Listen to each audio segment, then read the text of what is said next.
salaamaaleykum mbokki internet yi salaamaaleykum mbokki auditeurs yi ñuy suivre wala doon baaxoo di ñu suivre ci émission bu mag bi nga xamante ni bii mooy noo ko gisee tey nag ñu def ko version déplacement ànd ak suñu xarit ñëw seet ci ki nga xamante ni bii mooy président Souleymane Anne Ba kenn dootu ko présenté Diourbel kenn dootu ko présenté Sénégal Souleymane Anne Ba ñëpp xam nañ ko donc di suñu xarit di doomi Diourbel donc di ingénieur géologue président mouvement Diourbel Vision Nouvelle.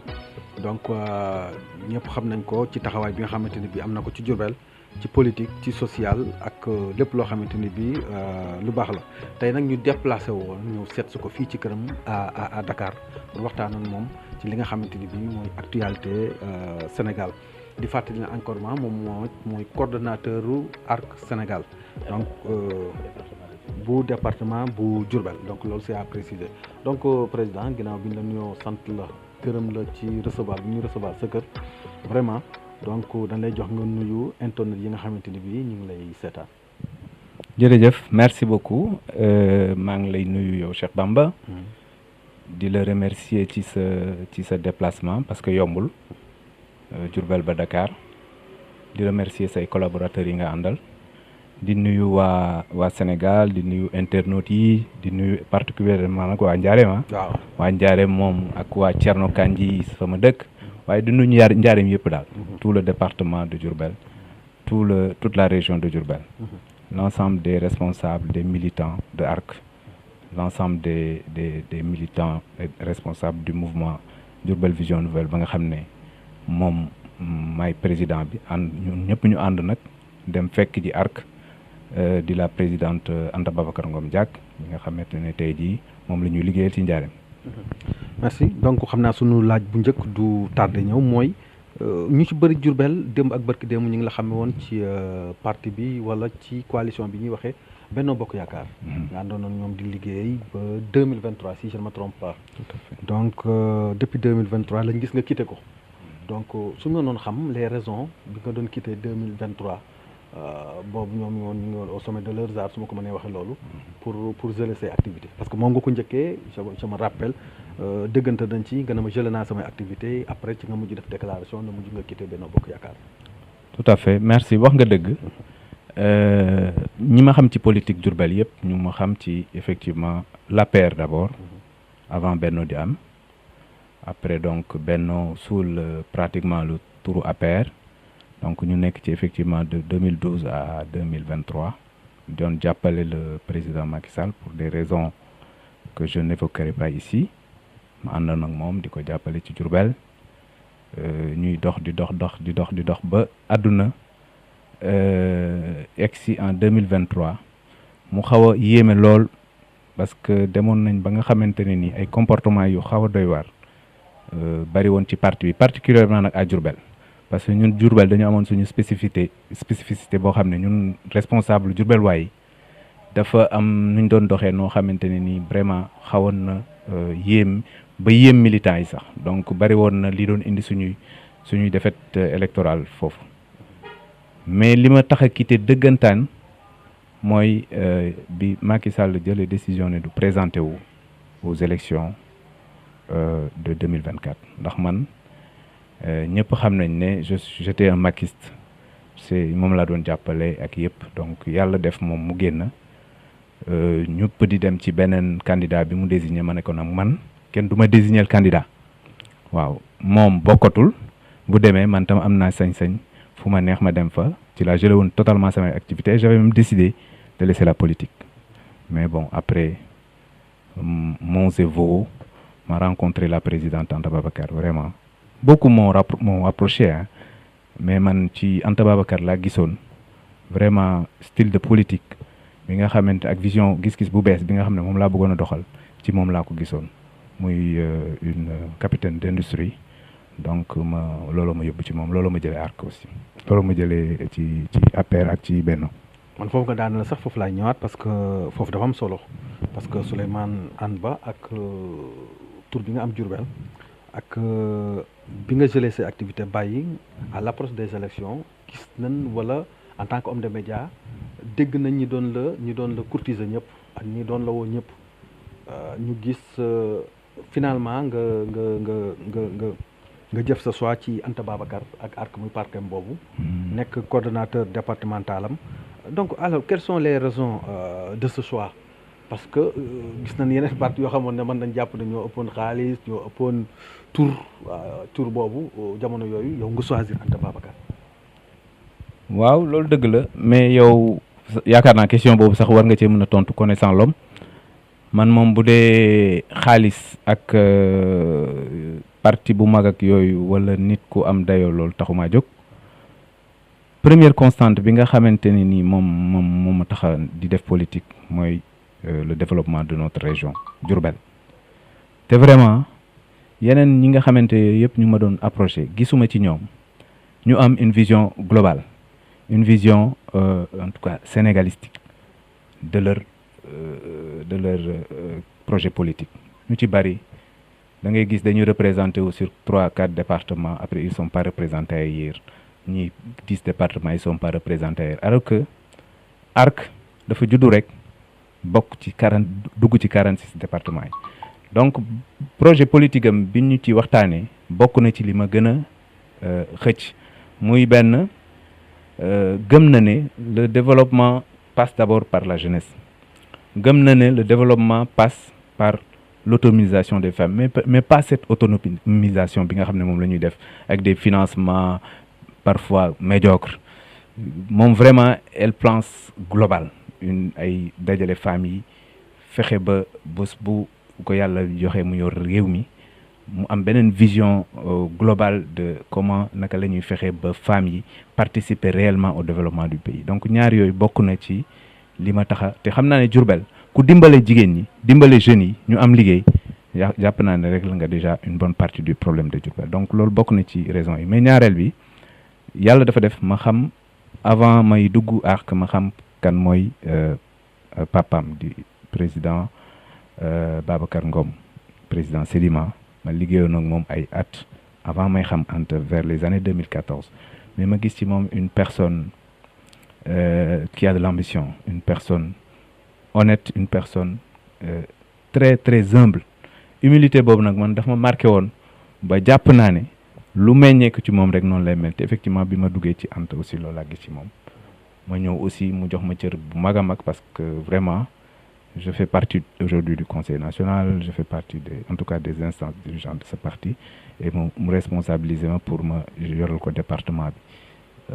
en tant que point focal départemental certains disent coordonnateur moi je préfère toujours dire le point focal départemental pour organiser le département parce que nous sommes un parti jeune nag donc raison yi moo tax ma ànd ak Anta Babacar d'autres m'ont approché mais seen vision politique ak seen projet politique doyu moom Souleymane ci loolu sax laay yam tuuti avant may dem ci leneen mooy bi nga duggee ci moom am na ñu ne woon peut-être élection yi rek moo taxoon nga dugg ci ñoom mais à la grande surprise de tout le monde ñu gis ne après élection yi affaire yi wees lu yàgg ñu laajaat ñu ne nga ne yaa ngi ci moom ba pare parce que da ngeen am vision bu ngeen nekk da ngeen am ci démarche bu ngeen nekk te yow ci loolu ngay nekk choisir ko woon juste parce que politique moo taxoon nga présidentielle moo taxoon nga choisir ko wala pour def buzz wala am na ñu ne sax mer ngemb parce que da nga mere woon ñi fi nekkoon pititi patata mais gis nañ ne yaa ngi ci même logique boobu. waaw man nag ku ma xam-xam ne homme de conviction la aussi lu may dugg lu ma ci dugg pour ay faj mer ak yooyu nga xam ne politique aussi awma lu may faj mer j'ai toujours dit en politique li ci nit ñi ut man utuma ko nit ñi dañu ut ay poste politique nga baal ma noonu laa koy waxee mais du loo xamante ne nii pour man finalité la pour man li ma gëm mooy nit da ngay participer au développement de ta localité participer au développement de ton pays donc booy def politique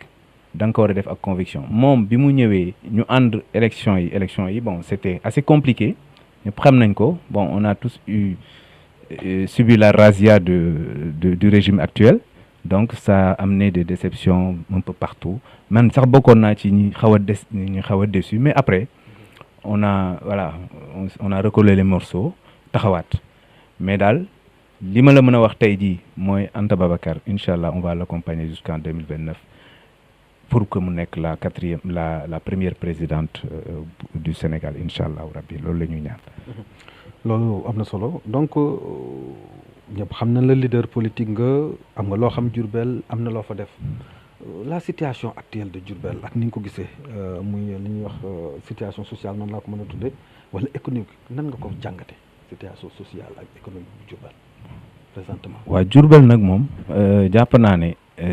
répété nañ ko répété waat ko leader politique yëpp répété nañ ko d'ailleurs sax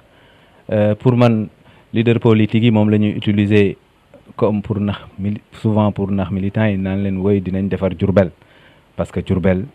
n'a pas changé depuis 60 ans. Diourbel est resté le même Diourbel. Bizarrement, on faisait partie des 3 ou 4 régions yi nga xamante ne ni il y a 50 ans ñëpp fa doon bëgg a ñëw au fur et à mesure ñuy dem Diourbel di dellu ginnaaw yeneen régions yi nga xam ne c'était presque des villages wax bëgguma personnaliser mën naa ci tudd ñoo xam ne vraiment seen situation xawoon na compliqué lu ci mel ni Kaffrine Fatick et cetera mais quand tu vas là-bas maintenant da ngay jaaxle c'est des gens qui ont fait des progrès sur le plan infrastructurel, qui ont fait des progrès sur le plan des infrastructures industrielles, qui ont fait des progrès sur le cadre de vie, le cadre, la propreté, etc., etc. Alors que Diourbel, sur tous ces aspects, dafa dellu ginnaaw du assainissement du cadre de vie bu baax du usine boo xamante ne ni wala benn industrie boo xam ne mën na jël ay jeunes le chômage est à son taux le plus élevé. On nous fait miroiter des hôtels, etc., qui ne servent absolument à rien. J'ai toujours dit que ça, c'est des investissements privés.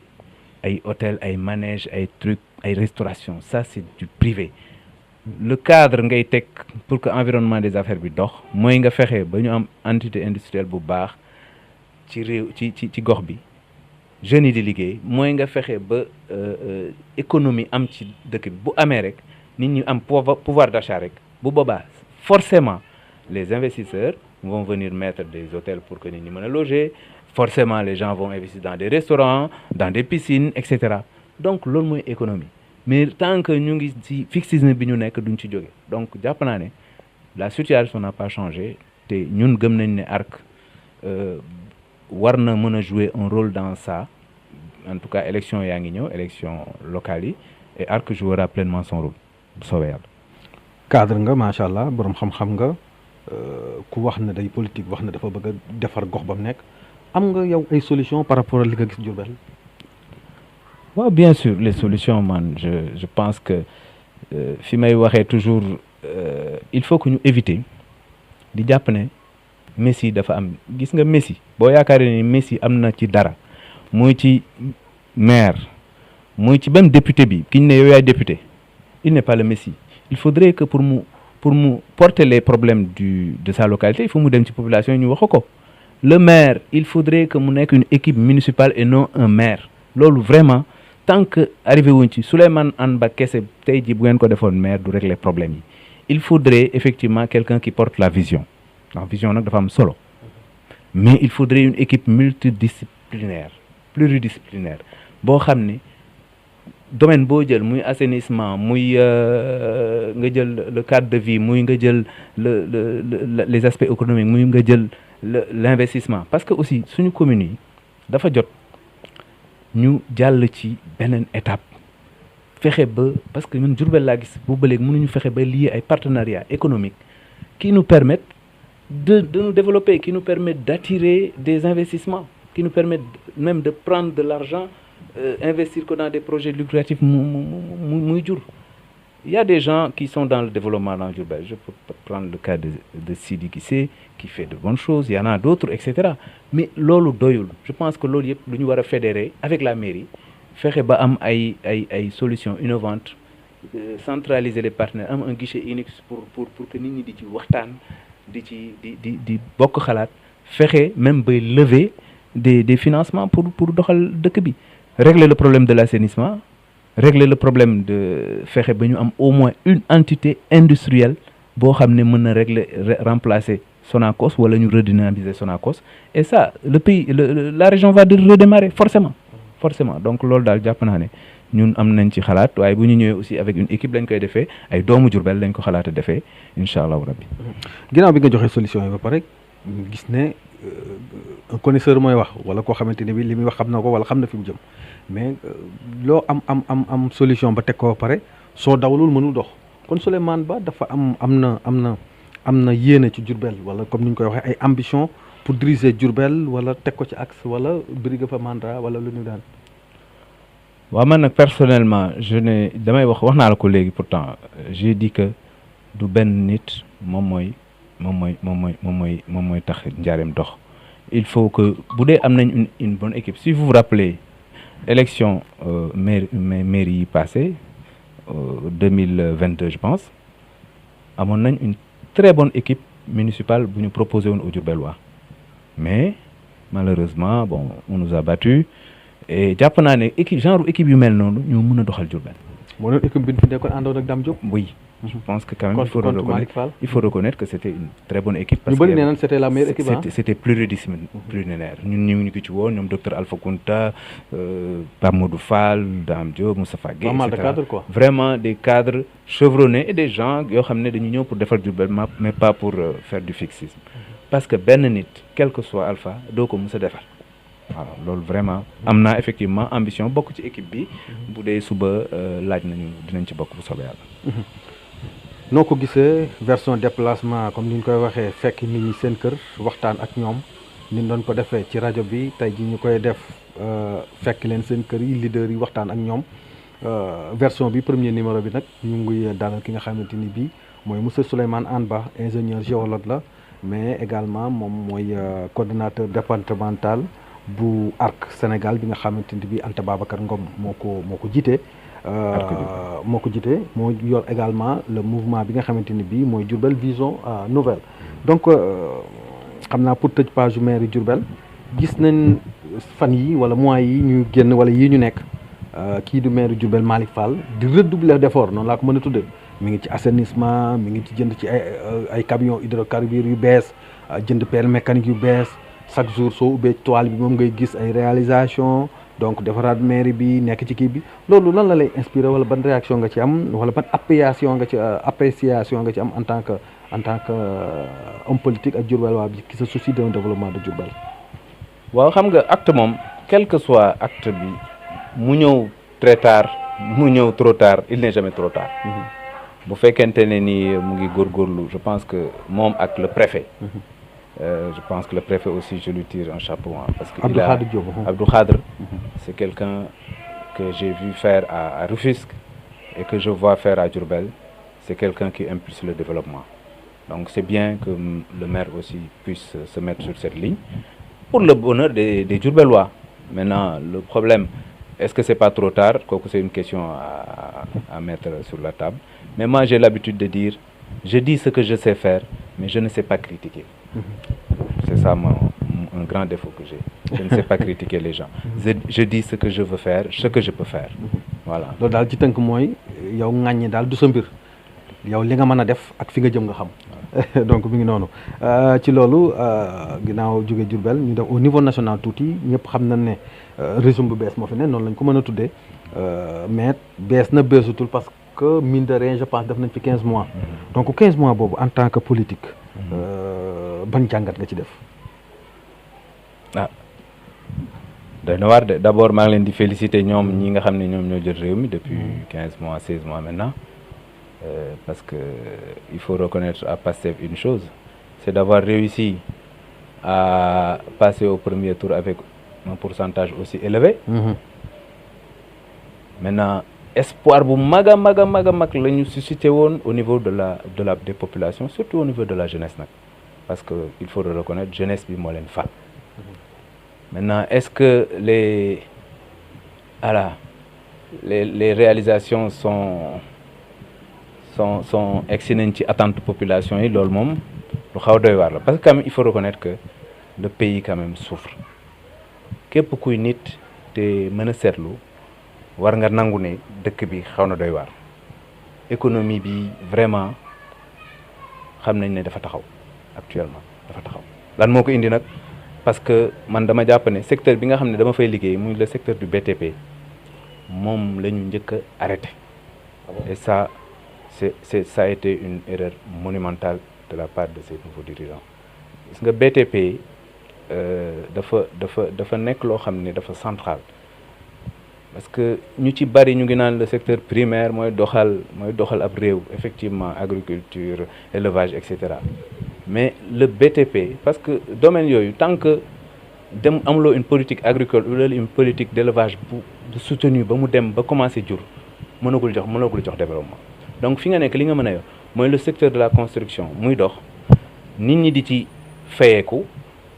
nit ñi di ci am ay li ñuy wax ne benn chaîne de valeur bu ci topp muy maçon yeeg kii yeeg yi ci liggéey jaaykatu caaf bi di ci liggéey jaaykatu ndekki bi et cetera donc si aujourd'hui tu bloques ce secteur là au niveau social da ngay am problème. Deuxièmement, la plupart des revenus que l'État tire il les tire mais de ce secteur privé là ñoo koy fay TVA ñoo koy fay impôt sur le revenu et cetera et ça c'est des pertes de recettes suñu taxawee donc boo xoolee gouvernement bi am problème pour am ay recettes sur ce plan là loolu da koy indi donc je pense que foofu erreur bu mag a mag la. Ensuite ils ont un problème avec les institutions financières aussi loolu aussi ñoom ci seen biir ñu ngi koy wax il faut ñu trouver une solution pour que FMI ñëwaat parce que ce n'est pas ces emprunts obligataires qui vont régler le problème du développement du pays parce que emprunt yi malheureusement régularité day bari taux yi dafay fort durée de vie bi dafay gàtt 3 ans 4 ans nga war a fay taux yi day dem ba 7% alors que fële on t'offre de l'argent frais pratiquement 1000 milliards que tu vas payer sur peut-être 25-30 ans et que tu vas payer avec des taux de vraiment concessionnels de 2%. Donc mënul nekk benn donc foofu te loolu moo lay permettre na nga mën a impulser ce développement nga mën a injecter de l'argent dans des projets moo lay mën a permettre li ñuy wax ne l'économie ressouffler waat donc loolu quoi qu'on dise problème la bi ci des mooy problème mu climat social bi climat social bi quand même ñoom je disais toujours que ñoom li ñu subir yëpp yaakaaroon nañ ne bu ñu ñëwee ñoom vraiment dañuy changer la donne parce que coow li bari na trop arrestation à outrance et cetera problème mu liberté d'expression xaw na doy waar loo wax ñu jàpp la donc loolu aussi je pense que j'appelle le président et le premier ministre ñu xoolaat seen copie ñu bàyyi nit ñi di wax nit ñi moom critiquer moom surtout le Sénégalais mënuloo ko tere critiquer plus tu les persécutes plus tu vas encore recevoir des critiques donc jaru ko laisse les gens parler effectivement il faut encadrer parfois pour que les gens ne dérivent pas il faut faire je propose que des sanctions financières ou des choses comme ça pour ay délits d'opinion ay délits de voilà ay outrage au chef de l'État et cetera donc pour man yooyu war nañ ko éviter bi ci des mooy également le problème de la communication du gouvernement war nañ ko seetaat autant war nañu xoolaat nag kan moo war a wax ci ñoom mais autant aussi war nañu xoolaat yenn poste direction yeeg yooyu war nañ ko revoiraat je pense que y a quand même beaucoup de choses qu'il faut rectifier parce que mbir boo yore équipe de football muy dox ba ci yàgg nga gis ne y a des blocages je pense que Ousmane Sonko lui-même l'a dit il y a des problèmes il faut avoir le courage de changer en changeant des têtes en changeant de façon de faire en appelant te man dama leen di woo pour ñu woote à l'apaisement pour ñu woo Sénégalais yëpp autour d'une table ñu waxtaanee les problèmes d'économie ñu waxtaanee les problèmes sociaux ñu fexe ba climat social bi ñu apaiser ko parce que loolu da leen di grandir rek mais tant que ils sont dans vouloir montrer aux jeunes que li ngeen ñu fale woon ñu ngi ci je pense que la réalité du pouvoir est tout autre on ne peut pas gérer le pouvoir en voulant toujours wan xale yi ne que ñu ngi jàpp gars yi ñu ngi def nii ñu ngi def na mooy reddition des comptes bi ngay wax peut-être xëy na dinañ ci egg mais je pense que yooyu yëpp lu ñu war a xoolaat la bilan bi daal te gisaguma projet bu ñu teg ils sont actuellement à des milliers de milliards de dettes il n'y a pas de projet donc c'est un problème c'est réellement un problème la dette intérieure des entreprises fayeguñ ko donc war nañ xoolaat bu baax a baax affaire yi est-ce que kon jàppoonoo dañu ñëw ak trop d'émotion nga xam ne dafa mujjante à l'impression que amul benn vision boo xam ne fa lañ tegu donc lépp lu ñu nekk mooy justifié wu ñii ay sàcc lañ ñii dañ leen a war a jàpp nekk toujours sur la défensive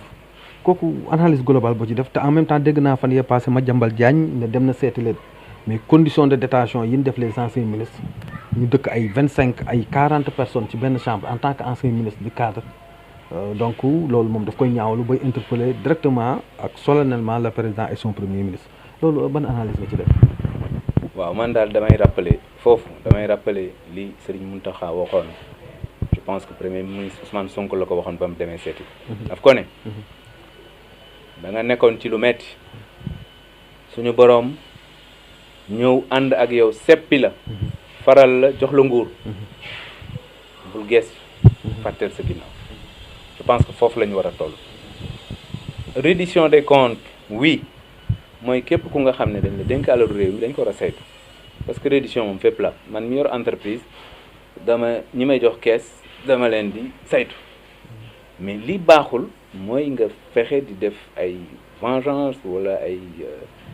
voilà mu dem ba mel ni da ngay def règlement de compte et là c'est pas bon parce que ça va se retourner contre eux donc nañu xoolaat mbir yi bu ñu topp émotion bi bu ñu topp passion bi et puis effectivement le passif il y a beaucoup de jeunes qui sont autour et qui font beaucoup de tintamarre réseaux sociaux yi aussi bokk na liy impacté seen politique te loolu war nañ ko bañ c'est pas les réseaux sociaux qui gouvernent war nañ ñoom teg seen politique xam fi ñu jëm dire aux jeunes attendez dañ leen promettre le développement on va y arriver mais ce n'est pas tout de suite que lañ koy régler donc loolu aussi il faut que ñoom ñu dellu si waat bàyyi tëj gi et puis surtout que dafa bari injustice ci affaire bi parfois quand tu es d'un côté voilà on te laisse faire tu peux dire ce que tu veux de l'autre côté ñu arrêté la des gens comme Moustapha Diakhaté des gens comme Bachir qu'on a la dernière fois Bachir Fofana mais ça c'est vraiment c'est même pas respectable war nañ ñu ñoom xoolaat bu baax fi ñu taxawee waaw dellu si waat seen xel maa leen koy ñaan ñoom ñi nga xam ne ñoo jiite réew président Souleymane Anne Ba gis nañ ne jamono yi weesu rek président de la république woote woon na benn dialogue yow en tant que opposant wala nekk ci parti kujjeg politique gi ànd ak ARC du bu Anta Babacar Ngom Diack comme vous dites donc demoon nga fa du début à la fin alors conclusion yi ñu def ban jàngat nga ci am. alors effectivement bokkoon naa ci ñu représenté woon ARC maa ngi bokkoon ci commission bi ñuy wax la commission 3 réforme institutionnelle alors foofu yéen sax gi dégg ngeen quoi je pense que ce qui s'est passé sur le dialogue national commission bi nga xam ne moom lañ gënoon am consensus mooy suñu commission mooy foofu lañ doon waxi création changer le conseil constitutionnel en cour constitutionnelle ça a été presque adopté fexe ba changer Sénat renforcer ko ou bien def ko CENI d'accord renforcer les organes de contrôle des élections mooy les cours d'appel là et puis également fexe ba l'organe de régulation des médias ñu gën ko renforcer ñu gën a mën a am kii ak xool mode kii yeeg yooyu mode de saisine sur le conseil constitutionnel boobu waxtaanee nañ ko mais am na yenn commission yoo waxtaan donc foofu bu mu amoon nañ consensus nga dem commission processus électoral bi aussi presque sorante wuñu je pense que c'est à 80% à peu près ñu déggoo le vrai problème c'est la commission 1 commission boobu moo nga xamante ne foofu la ñu war a xëtee liberté démocratie et liberté alors foofu il y a eu 26% de points d'accord parce que dafa ci am ay points yu essentiels yoo xam ne comme article 80 boo xam ne le régime nous l'a vendu bi ñu ñëwee dañu ne non voilà ils se sont braqués le problème des fonds politiques mooy offense au chef de l'État offense au chef de l'État 254 article 80 liberté individuelle ak affaire yooyu ak aussi problème mu fonds politiques yi c'est des gens qui se sont presque voilà ay problème d'échéance électorale yooyu maanaam fonds politique yi waxatuñ ci quoi voilà donc je pense que reniement yooyu je pense que waroon nañu xoolaat bu baax a baax daal démb ba yàlla fajal leen Sénégal yi fajal leen yàlla fajal leen ko ba jox leen nguur gi ñu jéem a fexe ba loolu bu mu leen dal munoo démb ngay kaas benn affaire naan article 80 jusqu'à ce que qu'on nous dise que c'est une hérésie après demain nga ñëw nga bëgg teg ci suuf non y a un problème. Je pense que le président doit revoir, en tout cas remettre sur la table la question des libertés, de la démocratie et des libertés sur la table. Ñu waxtaanee waat ko point yu bari ñu jëm ci. En tout cas, ils ont d'autres arguments yu ñu lay wax naan non on veut parler globalement moo tax bëgguñu wax ci article bii rek et cetera et cetera. Tey jii le conseil supérieur de la magistrature président waroon na ci génn moo ko waxoon génnu ci bon chacun a son interprétation ñoom ils ont leur interprétation mais man daal dama jàpp ne kaddu dafa am solo kaddu dafa am solo boo ñëwee loolu xam ne du la wàññi dara te waxoon nga ko def ko mu jeex donc vraiment il faudrait que ce régime là ñu xoolaat bu baax seen taxawaay ci côté boobu daal moom côté ci dialogue bi daal foofu daal mooy problème bi mais yeneen point yeneen yi moom vraiment point de discorde yooyu ci la bi may dégg ñu ne ancien président du mën a présenté waat wala bon yooyu moom kenn discuté wu ko ci waaw yooyu moom c'était peut-être il voulait faire passer peut-être des mais yooyu moom jàllul quoi ok yooyu moom les gens pensaient que non alors qu'est-ce que vous pensez de la reddition des comptes bi ngay wax léegi ak haute cour de justice également waaw réduction des comptes wax naa la ne loolu c'est normal dañ ko war a def mooy càmbar daal càmbar moom mënul ñàkk mais daa am nu ñu ko war a def parce que àdduna moom loo gis dina am ñu baax am ñu bon dina am ñuy jubal ak ñu dul jubal donc te comme alal boo xam ne alalu réew mi yëpp la mais buñ ko joxee ay nit dañ ko war a càmbar et ce que les gens ne doivent pas oublier c'est que le rapport de la Cour des comptes par exemple c'est l'ancien régime qui l'a mis sur la table donc ça veut dire que lu normal la lu ñoom lu ñu war a continuer la mais par contre défin bi ak ni ñu koy defee vraiment dafa tey xel ñu ngi jàpp nit ñi di leen tëj sans ñu am ay preuve palpable loolu lañ doon xeex CREI inversion de charge de la preuve presque mooy lu mel nii nga jël nit tëj ko ba pare ne xaaral ma lijjanti ndax dinaa am lu ma teg sa kawam déet c'est pas bien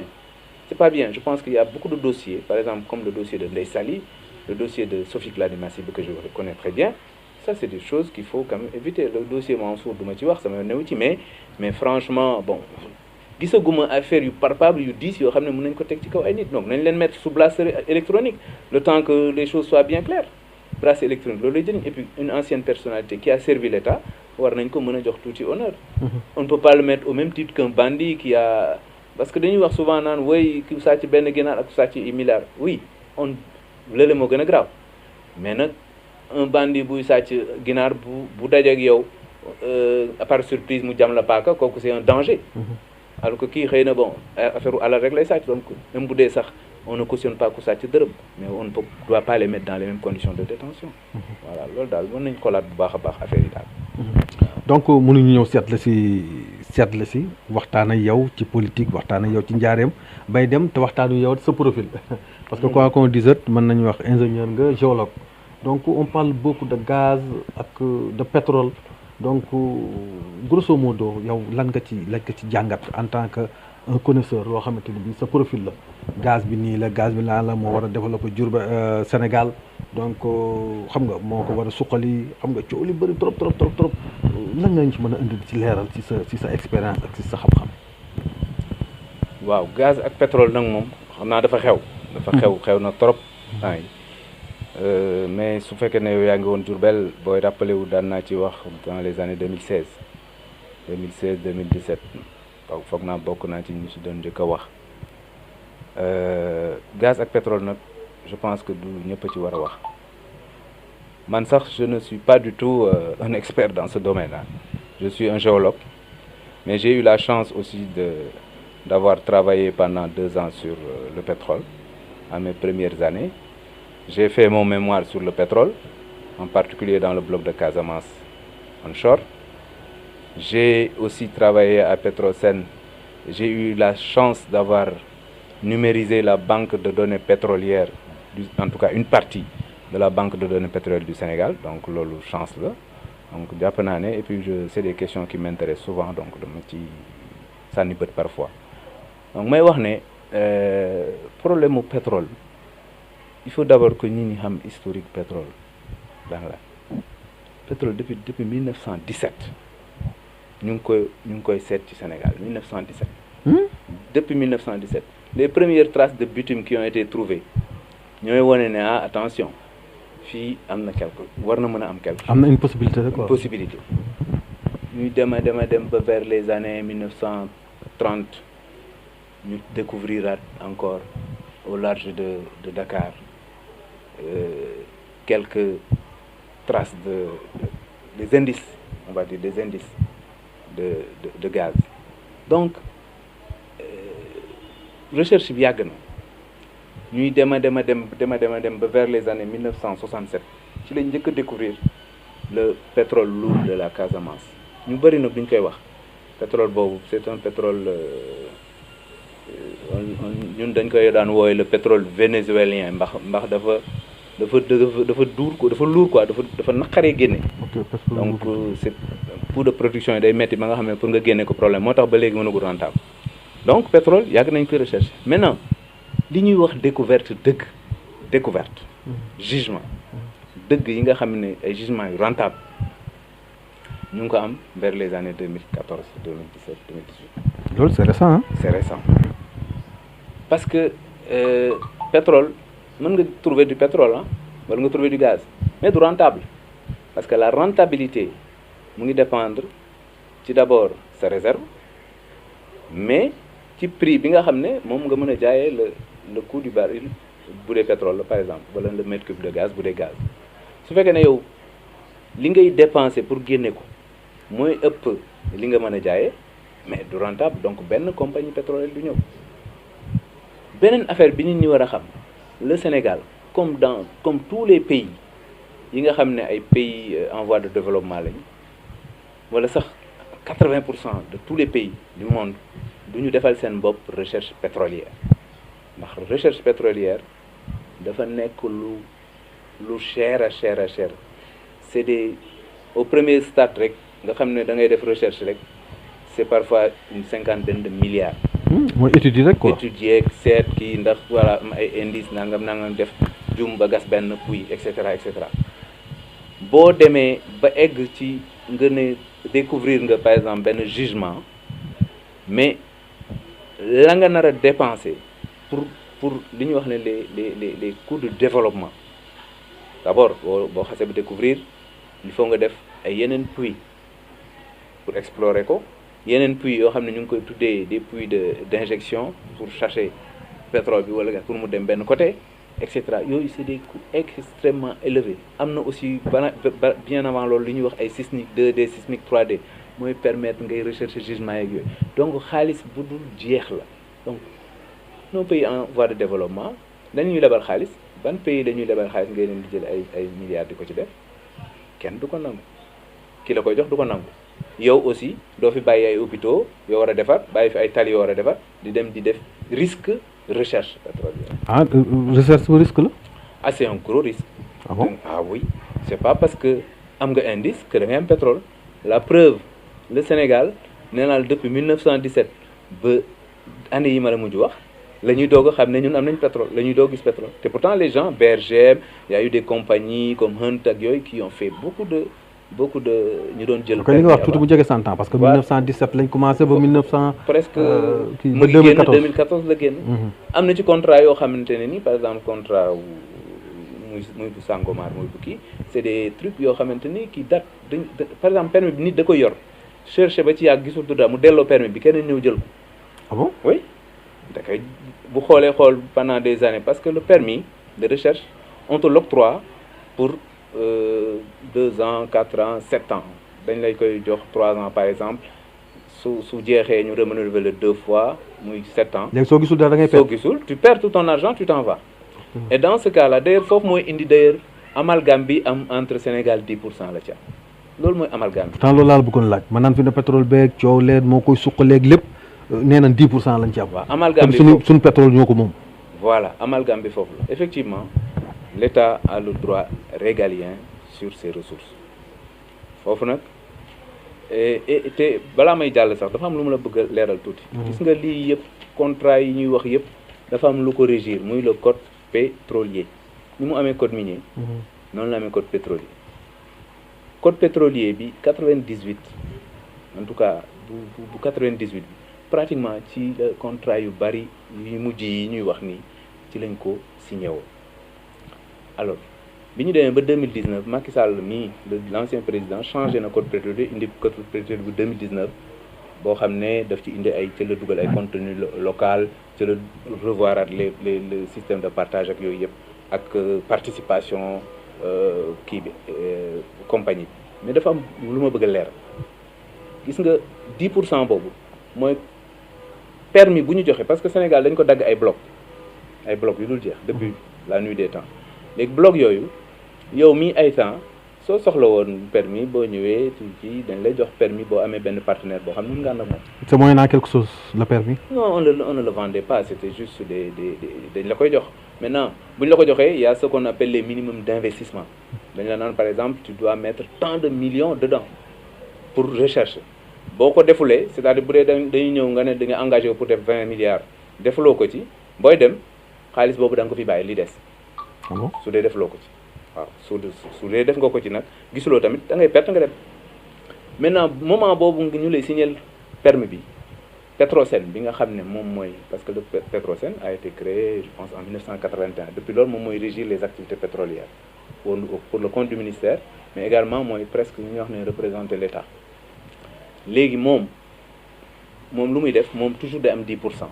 Petrosen 10% boobu par portée la c'est-à-dire que xam nga yow bu ma créé man ak yow société ku nekk part bi nga ci def lu toll noonu nga war a génne ñu investir. N'est-ce pas. suñu créé woon tey société ñu nekk société bi il nous faut un capital de 50 millions yow nga am 10% man ma am 90% su ma joxee 45 millions yow da nga war a joxe 5 millions. 10%. mais fële par portée la fële 10% boobu mooy dañuy bañ Petrosen suba ñu ne ko kaay dépenser nga dépenser près amuloo donc Petrosen moom par portée la 10% yooyu maintenant bu découverte amee. maanaam suñu gisee pétrole. suñu gisee parce que le contrat il prévoit tout ça mais sur la base du code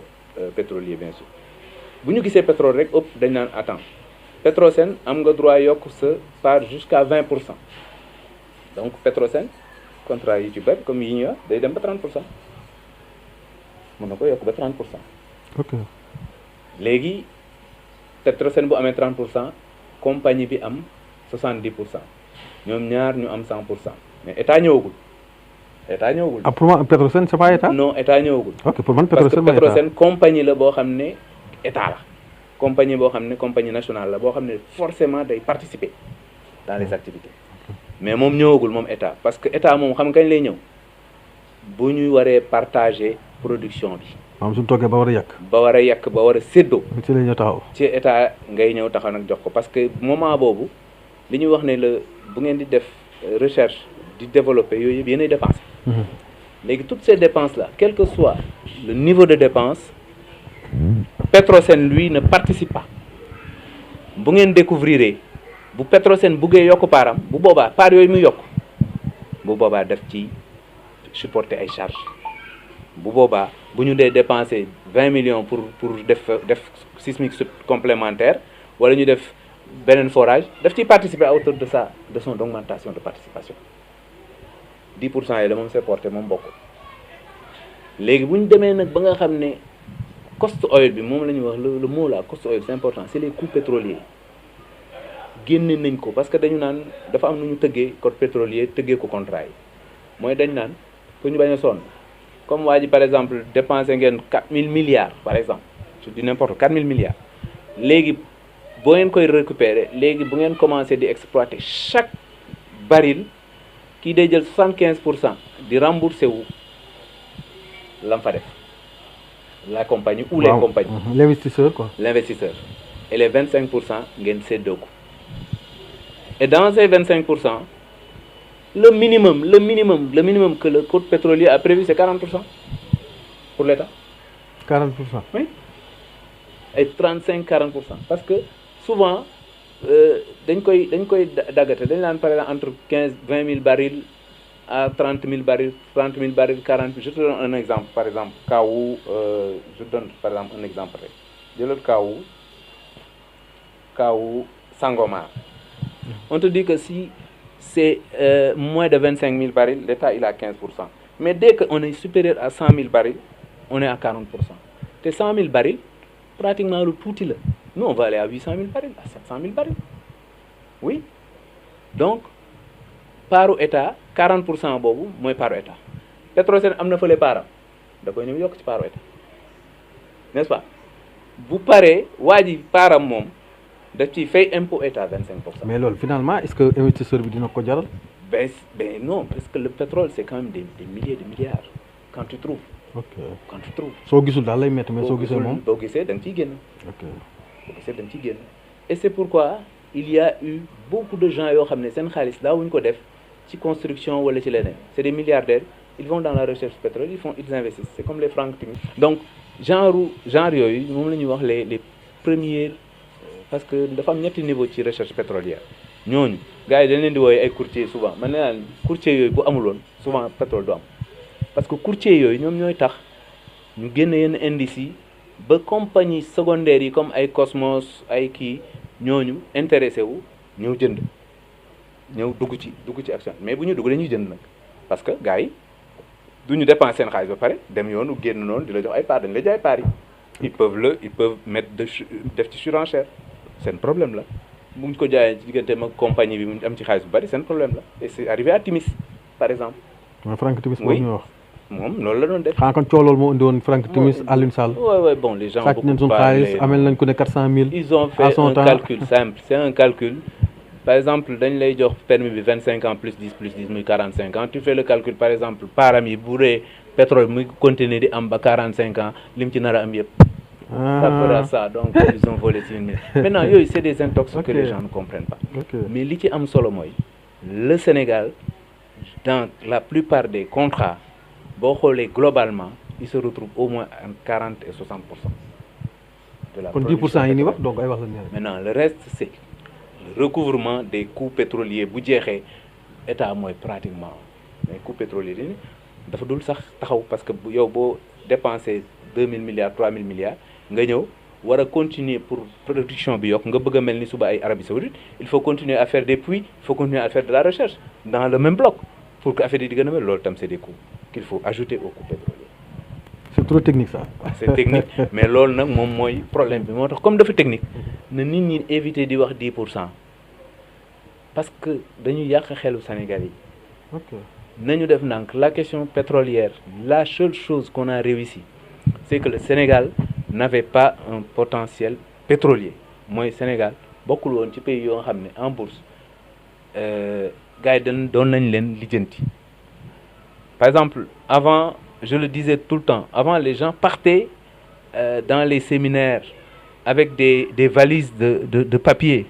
Parce qu'en ce moment, c'était analogique. Les données étaient analogiques. Quand nous, on a commencé en 90... C'était la matérialisation. Ouais, quand on a commencé à dématérialiser DEFCO du numérique, les gens partaient avec des disques, ou des disquettes ou des CD. Et là, c'est des millions de données que tu peux stocker dans un CD comme ça. Alors qu'avant, tu partais avec 5 valises, 10 valises, tu n'avais que même pas 1 millième de données. Alors que là, tu as des millions de données. Donc, vous voyez la différence. Nous avons fait la promotion de notre bassin. Lolo tax gars yi intéressé wu ba tay ji ñu mëna découvrir du pétrole parce que ñi permis ñu fa téggone yépp naan fi amul parce qu'il y a pas assez de données. Et quand les données ont été traitées, retraitées, les gens ont augmenté de données, etc. Gars yi, les grandes compagnies, ils ont des géologues expérimentés. Il suffit que nous regardions aussi, attention, il y a quelque chose. Et c'est ça. Aujourd'hui, Sénégal beaucoup de pays yi nga xamné vraiment buñu yakul buñu ko gérer bu baax on fera partie bientôt des géants pétroliers et surtout et là c'est important ñu xamné bés ni ki tay ñun mën nañu réwantu avant mënuñ ko c'est-à-dire pétrole bi mën nañ dem ba sukkandiku ci mën na suqali Sénégal mën na dem ba indil ñu njariñ. Bien sûr grosso modo. Bien sûr par exemple le cas de gaz to power boobu ñuy wax c'est le cas de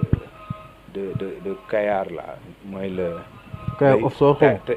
Yaakaar Teranga par exemple. Kooku on a peut-être un problème parce que foofu aussi il y a un petit souci l'ancien partenaire BP est sorti et a vendu ses parts foofu boo xoolee li ci gën a bizarre Petrosen est même majoritaire était majoritaire c'est ni ñu ko bëgg a joxalee Petrosen moo nar a majoritaire parce que kii moo majoritaire Cosmos mais ñu ngi ut koo xam ne dañ ko bëgg a jaay 33 pour cent bu ñu ko jaayee 33 pour cent Cosmos day nekk 33 pour cent Kële nekk 33 pour cent Petrosen nekk 34 pour cent bon moi je trouve que c'est trop ambitieux de la part du Sénégal. Et puis dañuy wax ne suñu gaz yi ak suñu pétrole bi ñu am ay seen classe yi. ay classe la ay classe la macha allah. donc ñuy wax sax ay niveau 4e rang ak yooyu. mais les nouvelles autorités nañ def très attention bàyyi réseaux sociaux yi xam ne lii c'est des questions essentielles qu'il faut régler en salon et pas dans les réseaux sociaux. Encore une fois. Et pas ci mbedd mi. Voilà, c'est des questions essentielles qui peuvent développer le Sénégal mooy le pétrole. mais nag nañu fexe ba li ñuy wax ne la malédiction du pétrole bañ ñoo dal.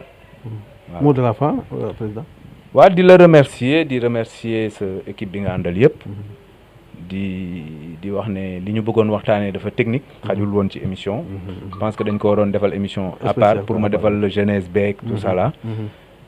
Mais li am solo daal mooy kontaan naa trop ci seen ñëw.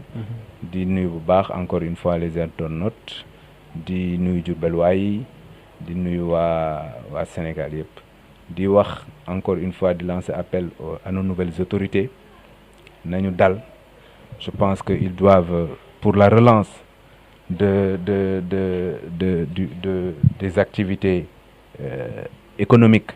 il faudrait que rapidement nous relancer le BTP, parce que BTP est à l'agonie. Nous annoncer que nous faisons la dette. Je pense qu'il faut que nous régler aussi, trouver rapidement un accord avec le FMI pour que nous puissions éviter les emprunts obligatoires du Duldieri.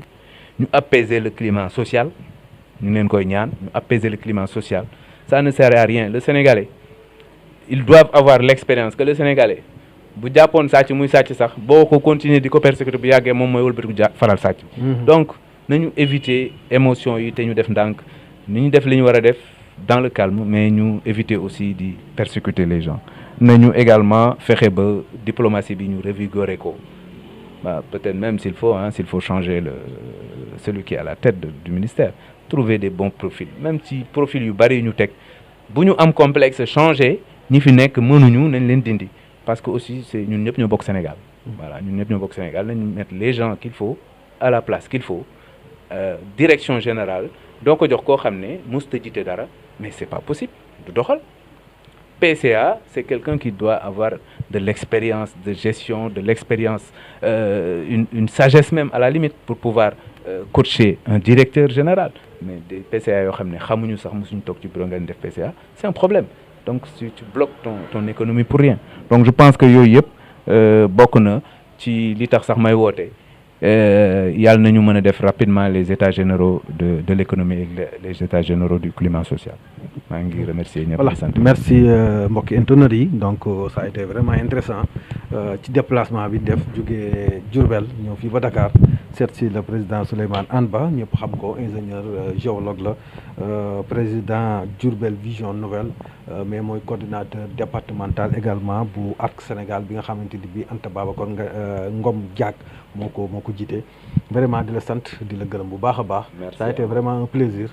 neex na xam-xam gën na wax nga sa xalaat. En tant que sénégalais en tant que expert. Merci également suñu techniciens yi ñu àndoon lépp depuis Diourbel jaajëf.